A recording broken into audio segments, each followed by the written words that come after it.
আর যেজন তাকে ধরো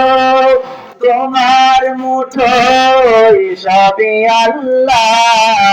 সুবহানাল্লাহ জোরে বলে আলহামদুলিল্লাহ লা ইলাহা ইল্লাল্লাহ সুবহানাল্লাহ আলহামদুলিল্লাহ লা ইলাহা ইল্লাল্লাহ তোমার জিকে পড়ে অবাধ্য কেমন করে খুঁজে না পায় কোনো ভাষা খুঁজে না পায় কোনো ভাষা তোমার শুকর করার আল্লাহ লা ইলাহা ইল্লাল্লাহ লা ইলাহা ইল্লাল্লাহ লা ইলাহা ইল্লাল্লাহ লা ইলাহা ইল্লাল্লাহ मोहब्बत ऐसी शाय है जो देखना नहीं पड़ेगा जो खाना नहीं पड़ेगा जो भी पढ़ना नहीं पड़ेगा मोहब्बत এমন একটা জিনিস যেটা দেখাও যায় না পড়াও যায় না খাওয়াও যায় না যেটা কোথায় থাকে অন্তরে এই ভালোবাসা কেমন ভালোবাসা নবীর প্রতি এমন ভালোবাসা সালমান নবীর পেয়ারা সাহাবী নবীর খেদমত করতেন এমন একটা সাহাবী যার নাম সাওবান সাওবান রাদিয়াল্লাহু আনহু সরকারে দু আলমের সামনে গেছেন ওগো নবী সরকারে দু আলম আপনার কাছে আমার একটা জিজ্ঞাসা কি বলো এ সাওবান আনসারী তোমার সমস্যা কি বলো সাওবান বলে ওগো নবী দুনিয়ার বুকে আমার ভালো না লাগলে আপনার কাছে আসলেই আমার ভালো লাগে দুনিয়ার ভিতরে যদি কোনো টেনশন কাজ করে গো নবী আপনার সামনে আসলে আমার টেনশন দূরে হয়ে যায় ওগো নবী আমার যদি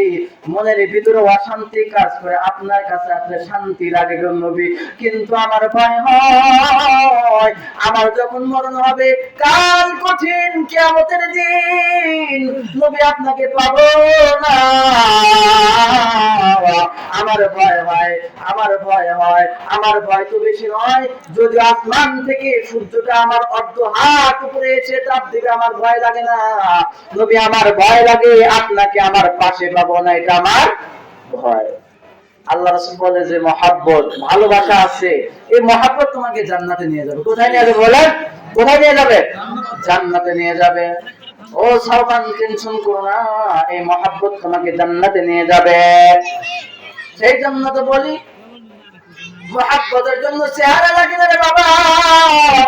ও যুবক ভাই দিলের কান দিয়ে শুনবেন ও আল্লাহর গোলাম ভালো করে মনে রাখবেন এই মহব্বতের জন্য ভালো চেহারার প্রয়োজন হয় না যেমন সাদ সালামী রাদিয়াল্লাহু তাআলা আনহু চেহারা কিন্তু তেমন ভালো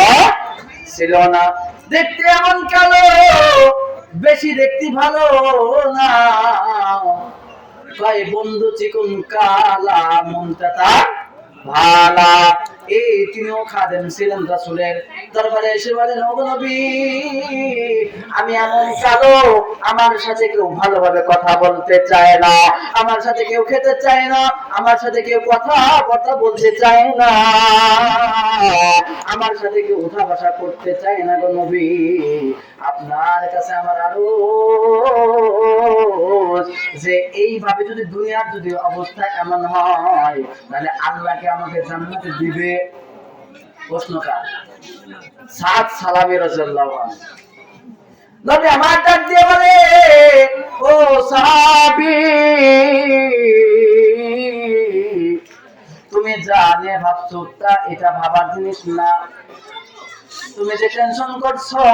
এটা টেনশনের জিনিস না, আমি বুঝতে পারছি। তোমার সাথে মেয়ে কেউ বিয়ে দিতে চায় না। আস্তে আস্তে বলছে যে সাহাবী, তুমি যে কথা বলতে চাচ্ছ, তোমার সাথে কেউ কথা বলতে চায় না, তোমার সাথে কেউ ওঠা বসা করতে চায় না, অর্থাৎ তোমার সাথে কেউ মেয়ে বিয়ে দিতে চায় না, এটা তো বলতে চাও।